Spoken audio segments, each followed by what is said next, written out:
तो बड़ा महिमामय है आश्रय। अभी परसों ही शायद एक भगत जी हैं, वो कह रहे थे रात्रि के दर्शन और उत्सव मना के जा रहे थे और अचानक नींद आ गई। पूरी रात उनको लगा, अचानक नींद आ गई तो पारस में बैठे हुए जनों ने सावधान किया, तो फिर गाड़ी से उतरे, मुख धोया। फिर ऐसा हुआ कि 15-20 मिनट सत्य कहते हैं। वो कह रहे थे हम धाम में खड़े हैं, एक शब्द भी झूठ नहीं बोल रहे, मुझे होश ही नहीं रहा और मेरी गाड़ी कैसे चलती रही। 15-20 मिनट बाद जब चेतना आई तो घबरा गए कि गाड़ी कौन चला रहा था। और जहां बहुत सी गाड़ियां आ जा रही थी, उन्होंने कहा तो निश्चित प्रभु मेरी गाड़ी बैठकर चला रहे थे, मैं एक शब्द भी झूठ नहीं बोल रहा, कोई बड़ाई की बात नहीं कर रहा।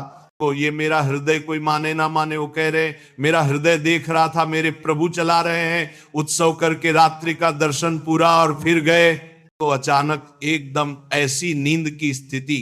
अच्छा, दिन की दिनचर्या अपनी गृहस्थों की होती है और रात में पूरा यहां जगे तो फिर सर्वतो भावेन आप प्रभु के प्रति समर्पित हैं, वो आश्चर्य जीवन मंगलमय हो जाएगा। मान लीजिए एक बार श्री नारदानंद सरस्वती जी महाराज नैमिषारण्य के कहीं संतों की संगोष्ठी में जाना था। बहुत दूर, बहुत विद्वान वेदांतदर्शी ब्रह्मबोध संपन्न महापुरुष थे नारदानंद सरस्वती जी महाराज। रास्ते में गाड़ी खराब हो गई, तो जहां कई किलोमीटरों तक कोई नगर नहीं, कोई, अब वहां संतों की सभा में पहुंचना था, कैसे? तो दंडी सन्यासी थे, कहा देखो ये बात किसी जी से कहना नहीं, ऐसे रखा दंड नारायण को और कहा स्टार्ट करो। स्टार्ट हो गई गाड़ी। जब लक्ष्य में पहुंचे तो दंड नारायण को हटा लिया।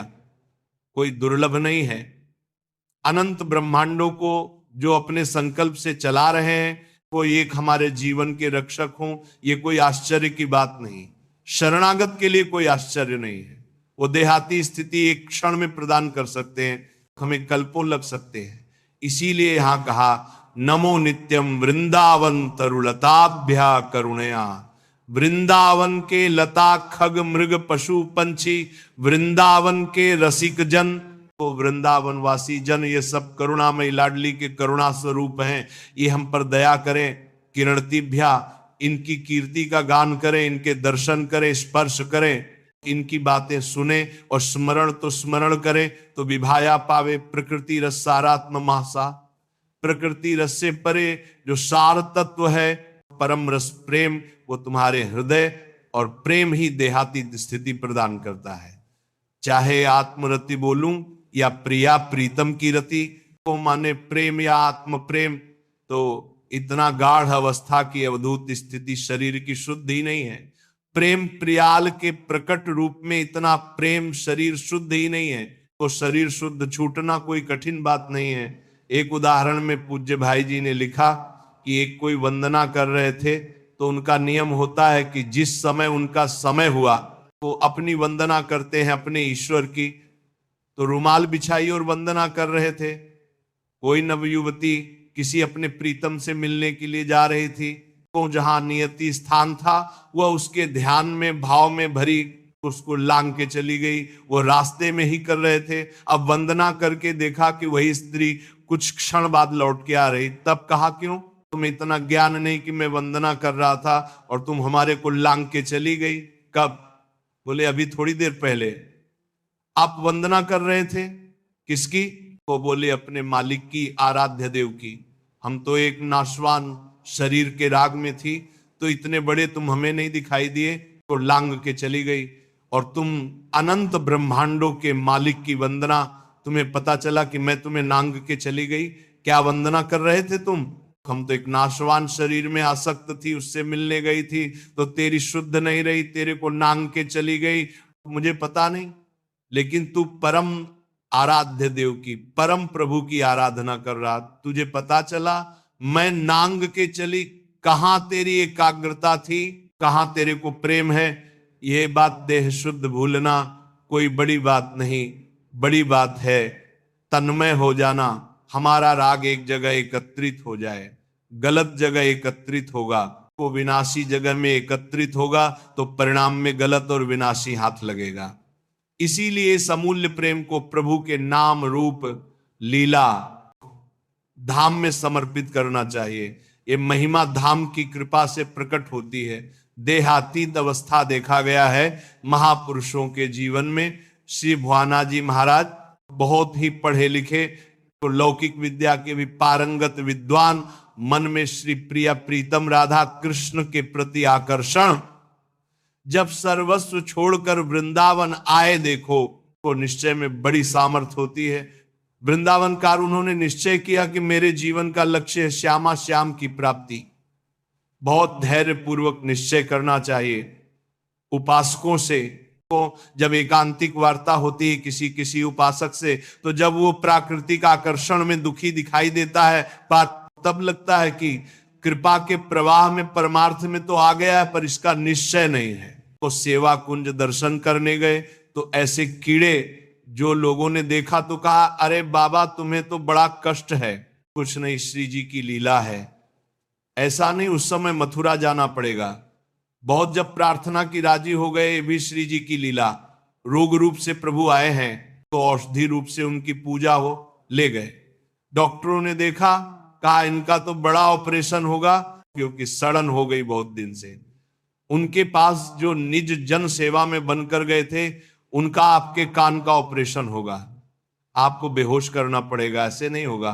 कहा नहीं, आप 30 मिनट पहले बता दीजिए। आके बेहोश की जरूरत, बोले बहुत कष्ट होगा उसमें बेहोश करना, बोले आप बता दीजिए। तो लोगों ने डॉक्टरों से कहा कि स्थिति प्रज्ञा महापुरुष हैं, स्थिति प्राप्त महापुरुष हैं, ये जैसा कहते हैं वैसा ही करो। वो आए, कहा कि अब 30 मिनट बाद ऑपरेशन होगा। श्री हरिवंश राधा गए, वो डॉक्टर आए ऐसे कि ऑपरेशन किए। ऑपरेशन की कुछ देर बाद बाबा वो श्री हरिवंश जैसे सो के उठे। श्री हरिवंश राधा हो गया ऑपरेशन। अच्छा उठे, चल। आश्चर्यचकित सब नर्स, वो डॉक्टर क्या है ये, शरीर का ऑपरेशन हो रहा है, आप श्री जी की सेवा में हैं, भाव देह से क्या फर्क पड़ता है। तो ये स्थिति। नमो नित्यम वृंदावन तरुलताभ्य करुणया कीर्तिभ्यास पुरुषार्थ सकृदपि विलोकात। यहां देखना भजन है विलोकात, यहाँ की लताओं का दर्शन। यहाँ आप आए हैं, आपको पता नहीं कि ऐसे महापुरुष का स्पर्श हो जाएगा, सारे दुष्कृत आपके नष्ट हो जाएंगे। आप भीड़ में चल रहे हैं, कौन किस कोटि का भजनानंदी है ये बाहर से थोड़ी दिखाई देता है। ये प्रेमियों का देश है वृंदावन। पता नहीं किस पर दृष्टि पड़े, कितनी ऊंची स्थिति का वो प्रेमी महात्मा गृहस्थ भस्म में दिखाई दे रहा है, पागल भस्म में दिखाई दे रहा है, या विरक्त भस्म में दिखाई दे रहा है। कोई आपको आकर्षण नहीं लग रहा है और प्रिया प्रीतम की बहुत ऊंची प्रेम स्थिति में है। इनके दर्शन का, इनके स्पर्श का, इनके सानिध्य का देवर्षि नारद जी कह रहे अमोघ। भाई जी ने कहा जैसे आप सो रहे हैं और सूर्य उदय हो गया है तो अंधकार नष्ट हो गया है, और आपको पता तब चलेगा जब नेत्र खुलेंगे। ऐसे ही महापुरुष का संग हो गया। अब आपका तो कल्याण निश्चित है और आपको पता तब चलेगा जब आपके अंदर कल्याण स्थिति जागृत हो जाएगी। तो विलोकात वृंदावन को देखना, ये प्रेम प्रदान करने वाला है। कहां से आ रहे हो? तो वृंदावन का दर्शन करके ये भावना मत लाओ कि यहां बड़ी बिल्डिंग है, ये सब भौतिक बातें। मैं नहीं, धाम नाम रूप वो लीला चिदानंद है। ये है गिरिराज जी, वही है ना, वो रजरानी वही है। बहुत कुछ यहां सब चिदानंद है। अपने भाव दूषित है इसलिए पकड़ नहीं पा रहे। बिलोकात दर्शन करो वृंदावन का, देहातीत स्थिति कैसे प्राप्त होगी? तो विलोकात संस्पर्शात, यहां की लताओं का स्पर्श, रजरानी का स्पर्श, स्वाभाविक वायु, बड़े बड़े महापुरुषों का, यमुना रसरानी का, बिहारी का स्पर्श करके तो आपके शरीर को स्पर्श कर रही। बड़े बड़े तीर्थों के अवगाहन से जो बात नहीं बनेगी वो यहाँ की वायु बना देगी। ये वृंदावन की वायु है। इस पश्चात यहाँ की राज, यहाँ की लताएं, यहाँ के खग मृग पशु पंछी को यहाँ के रसिक जन स्पर्श हो ही जाएगा। बाह्य और आंतरिक दोनों हो जाएगा। कथनाच वृंदावन का नाम, वृंदावन की जय घोष, वो वृंदावन धाम की प्रिया प्रीतम का नाम, उनकी जय घोष यहां स्वाभाविक होती रहती है। जय जय श्री राधे, वृंदावन धाम की जय। बार बार यहां तुम्हें चलत फिरत सुनियत, यह है श्री राधा वल्लभ लाल। ऐसे वृंदा विपिन में बसत रहो सब काल। यहां चलते फिरते बिल्कुल आप एक भी नाम न जप करें तो भी यहां भजन होने लगेगा। यहां का प्रभाव है, यहां फिरे स्वार्थ अपने, भजन गए फिरे, आ भजन आपको पकड़ लेगा, आपको भजन पकड़ लेगा। भजन गए फिरे वाह, कथनाच श्रवणाच वृंदावन की महिमा सुनना, वो वृंदावन की महिमा कहना और स्मरण तो स्मरण करना। कई बार सत्संग में कहा है, जैसे आप यहाँ आए हैं एक दो दिन के लिए, तो अपने मानस कैमरा को बहुत संभाल के रखिए। यमुना रस रानी की शोभा भरिए, बिहारी जो के श्री अंगों को, राधा वल्लभ लाल को, राधा रमण जी के श्री अंगों को एकाग्रता पूर्वक देखिए। बैठा लिए अपने मानस कैमरा पे वो छवि, वो शोभा, वो झांकी। आप एक एक चीज वृंदावन की भर के ले जाइए हृदय में और फिर कुछ मिनट एकांत बैठकर दर्शन कीजिए। धीरे से पहुंचिए एकाग्रता पूर्वक। अब क्योंकि निश्चय न होने के कारण भोगाकर्षण में वो जलता है और चाह करता है भोगों की, तब उसको लगता है कि ये लोग बड़े भाग्यवान हैं, तो जिनके पास जिन भोगों की मैं चाह कर रहा हूं उन भोगों को भोग रहे हैं। ये बड़ी ही निंदनीय बात हृदय में बैठती है तो बड़ा जीवन जलमय हो जाता है, क्योंकि परमार्थ का निश्चय नहीं, पथिक परमार्थ का और भोगों के प्रति महत्व बुद्धि, सुख बुद्धि। इस स्थिति के साधक को चाहिए कि धैर्य पूर्वक सत्संग सुनकर विवेक के द्वारा ये निश्चय करें कि मेरा सौभाग्य कितना बड़ा, हमें धाम मिला, न जानते हुए न चाहते हुए परम मार्ग मिला।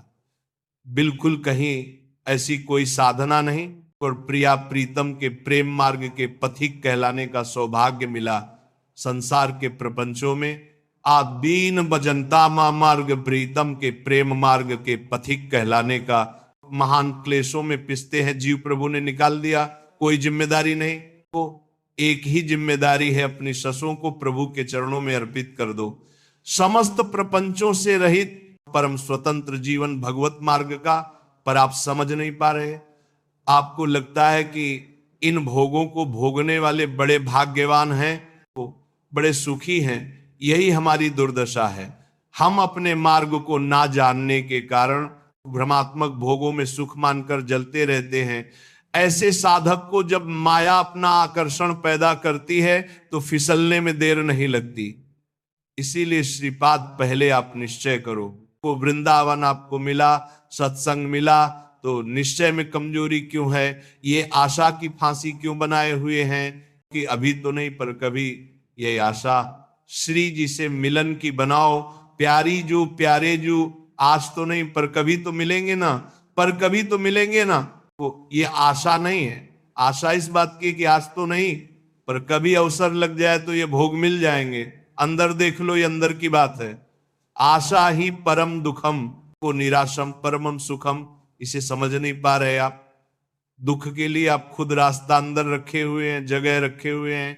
आशा को भोगों की आशा। तुम आज निश्चय नहीं कर सकते कि हमारा मार्ग प्रिया प्रीतम की प्राप्ति का हमें सौभाग्य से मिल गया।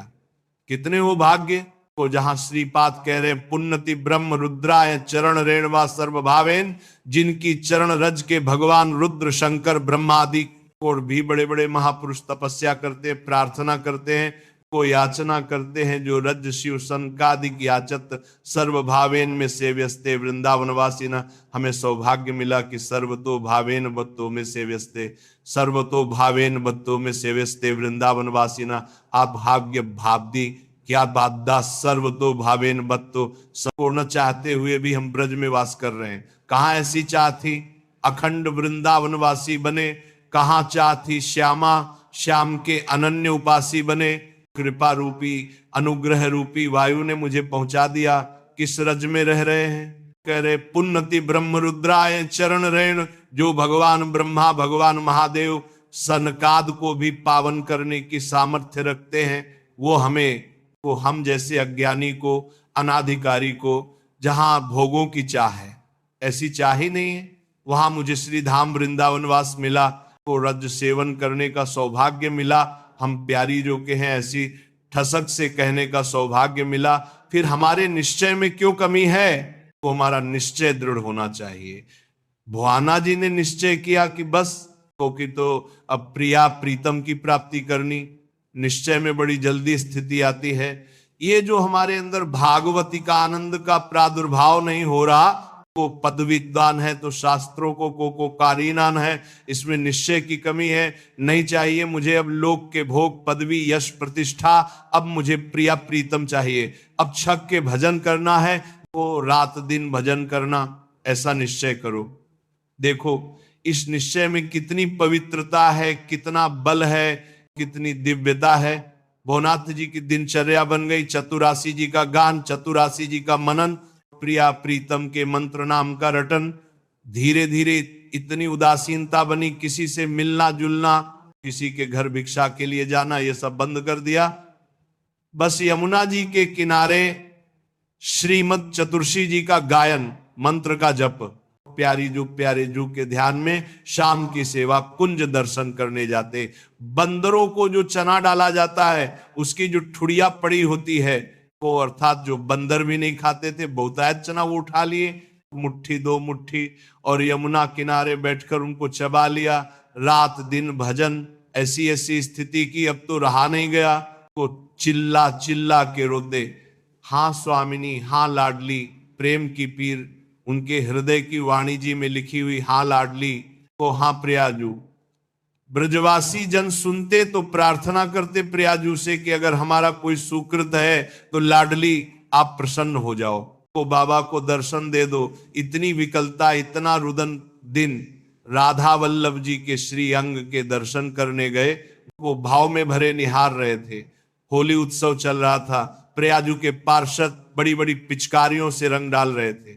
अहो भाग्य होता है जिनके ऊपर रंग पड़ता है, का संसार का रंग तो पड़ ही रहा है।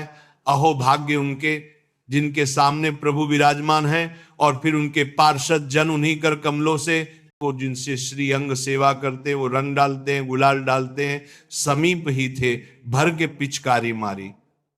लीला श्री जी की उनके कान में सी रह गई, पर्दा फट गया, रंग युक्त जल अंदर। जो श्रीपाद कह रहे, जीवन ने उमृत प्रायो देहाद निरह मम देह भाव से अति अहमता ममता शून्य स्थिति प्रेममय। अब वो जल पीड़ा देता है, पक जाता है, फिर उसमें कीड़े पड़ जाते हैं। कोई किसी से नहीं कहना। बिहारी जी के गेट में गए, डेहरी में प्रणाम किया, अब आंगन में पहुंचे बिहारी जी को दर्शन कर रहे हैं, आ कैसे को बिहारी पर अब राधा वल्लभ जी पहुंचे, अब राधा रमण जी पहुंचे, सेवा कुंज गए, तो निधिवन राज गए, अब परिक्रमा दे रहे हैं, अब यमुना रस रानी का आचमन कर रहे हैं, अवगाहन कर वृंदावन को चिंतवन। यह दीप उबार कोटि जन्म के अगम काट करे, करोड़ों जन्मों के पाप नष्ट हो जाएंगे। कुछ लेना देना नहीं, अपने अंदर ये चिंतन भर लिया और एकांत में चिंतन कर रहे हैं। आपका शरीर कहीं छूटे, आप वृंदावन ही जाएंगे, बत जारन का पाप नष्ट हो जाएंगे, जारन का पाप नष्ट हो जाएंगे। वो प्यारे जुरेजू को ही प्राप्त होंगे। स्मरण तो स्मरण करना, विभयाह पावे प्रकृति रस सारत्व मास। प्रकृति से परे रस का सार जो महाप्रेम रूप श्री को धाम वृंदावन है, ये आपको निश्चित प्राप्त हो जाएगा। यदि विलोकात संस्पर्शात श्रवणात कथनात स्मरण, तो श्रीपाद देहातीत स्थिति प्राप्त करने का साधन बता रहे हैं। नमो नित्यम वृंदावन तरुलता, प्रणाम करो वृंदावन को और उल्लसित हो, वृंदावन आया हूं। कितना हो भाग्य, वृंदावन वासियों की चरण रज में प्रणाम करो।